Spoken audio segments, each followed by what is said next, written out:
Excellent. Well, my name's Dave Hespe. I'm the Commissioner of Education in New Jersey. And so I wanted to come here this morning and talk about how important reading is. How important is reading? Good.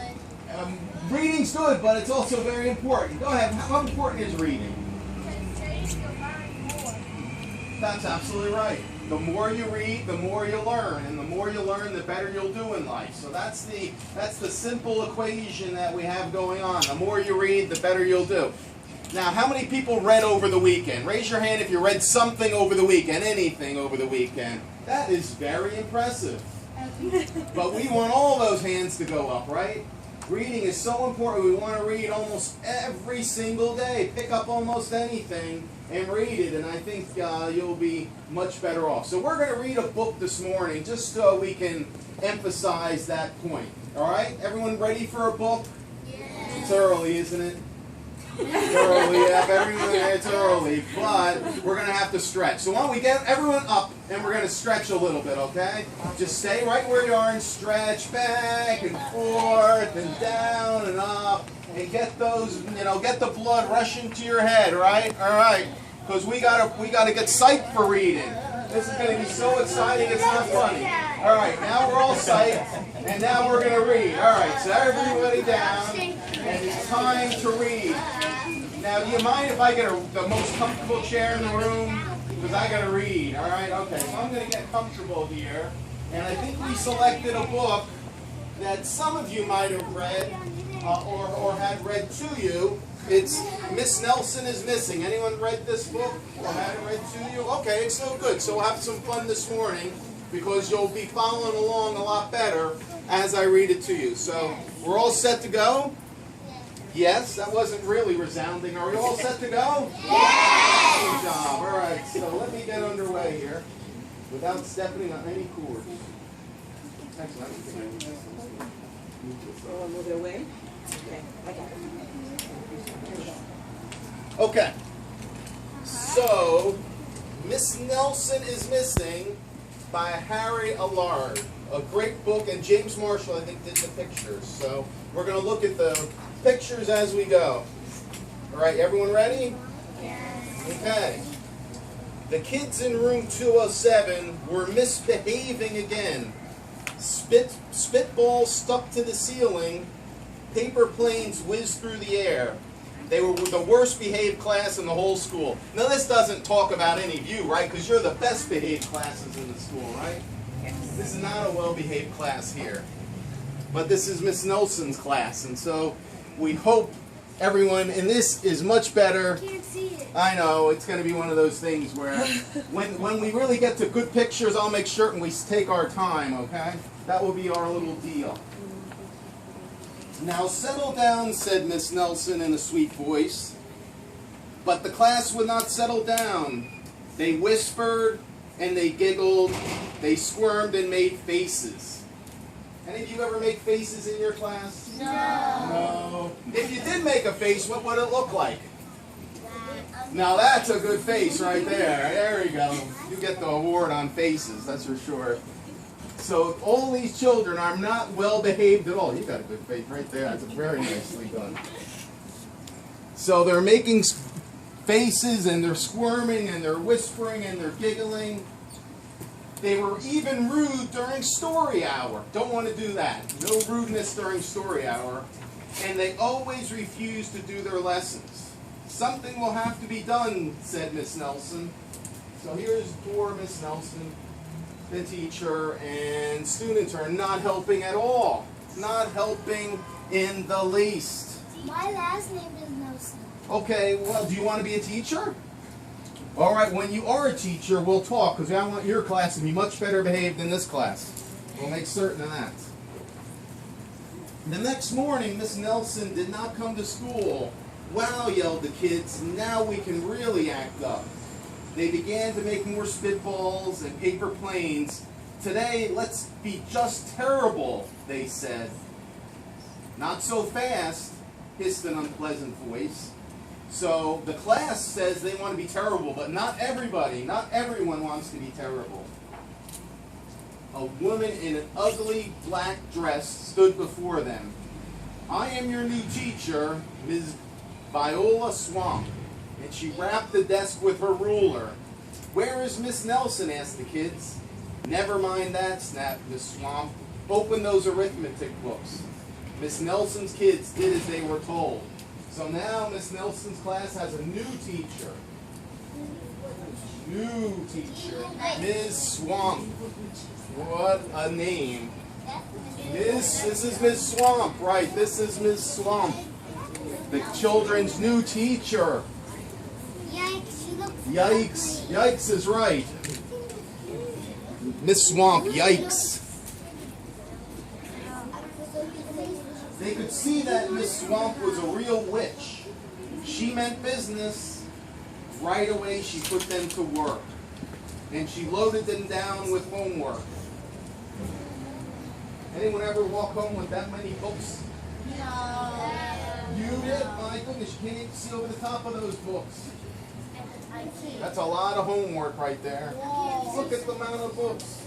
I don't know if you guys can even walk home with all those books. No. Oh. All those books? And I was just near strong. That's a lot of books. This Swamp definitely assigns a lot of homework. Did you get a lot of homework here? No. No? Alright, we're going to have to do better then. We're going to have to do better. We'll have no story hour today, said Miss Swamp. Keep your mouth shut, said Miss Swamp. Sit perfectly still, said Miss Swamp. And if you misbehave, you'll be sorry, said Miss Swamp. Days went by. There was no sign of Miss Nelson. Now the kids miss Miss Nelson. Kids in room 207 had never worked so hard. So now the children should never have misbehaved in the first place. That's right. They had a great teacher, Miss Nelson, and the kids misbehaved, and now they are very, very unhappy. Miss Nelson, she's nice. Yes. Miss Swamp is not as nice. What was that? I read the book. You did? Swamp is Miss Nelson. Oh my goodness, very good. Spoiler alert, spoiler alert. Right. Kind of ruined it for me. I was wondering how it was going to end. All right, so let's keep going. We'll see if that's right. Maybe we should try to find her, they said. Some of them went to the police. Detective McSmog was assigned to the case. He listened to their story. He scratched his chin. He said, I think Miss Nelson's missing. Detective McSmog would not be much help. So the children went to the police station and asked the police to try to find Miss Nelson, right? She in school. So here's the great detective here on the case. Yeah, he's the detective. Got the hat, got the detective hat, so that always gives it away, right? Well, make sure you get that right. Then they went to the police station. And then other kids went to Miss Nelson's house. The shades were tightly drawn and no one answered the door. In fact, the only person they did see was the wicked Miss Viola Swamp coming up the street. If she sees us, she'll give us more homework, the kids said. They ran away just in time. Here we have the children running away as Miss Swamp comes up the street with her groceries. Okay, well, we're getting there. We're getting there. See it? Miss Swamp coming with the groceries and the children running down the street. Oh, yes. You see all that? You see? Excellent.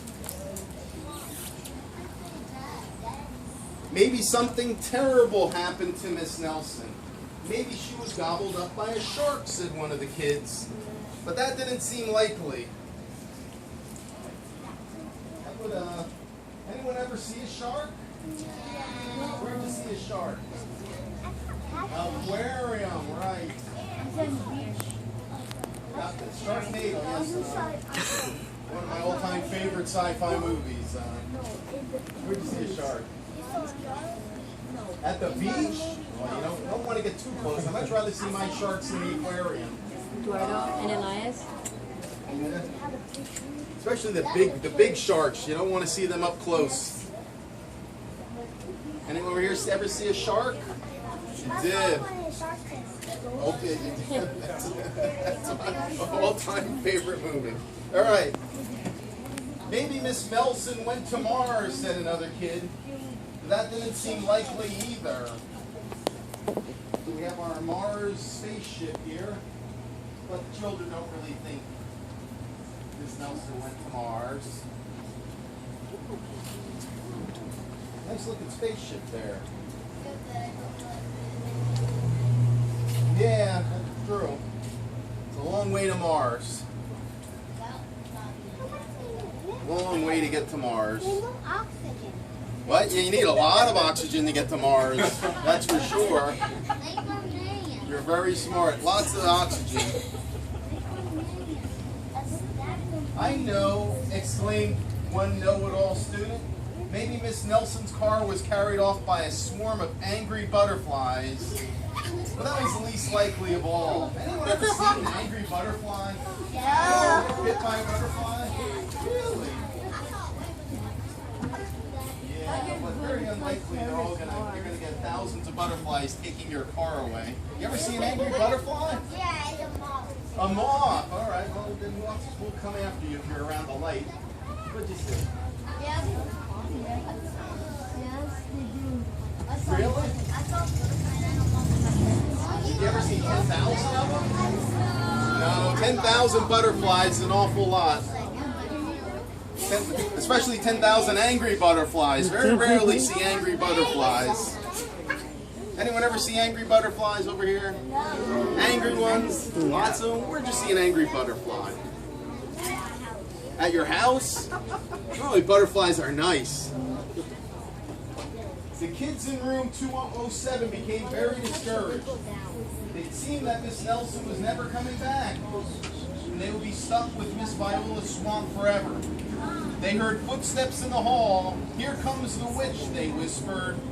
Hello, children, someone said in a sweet voice. So who's back? Miss Nelson. We got this group saying it's solidly Miss Nelson. How about you? Who's back? Okay, we got this group with Miss Nelson too.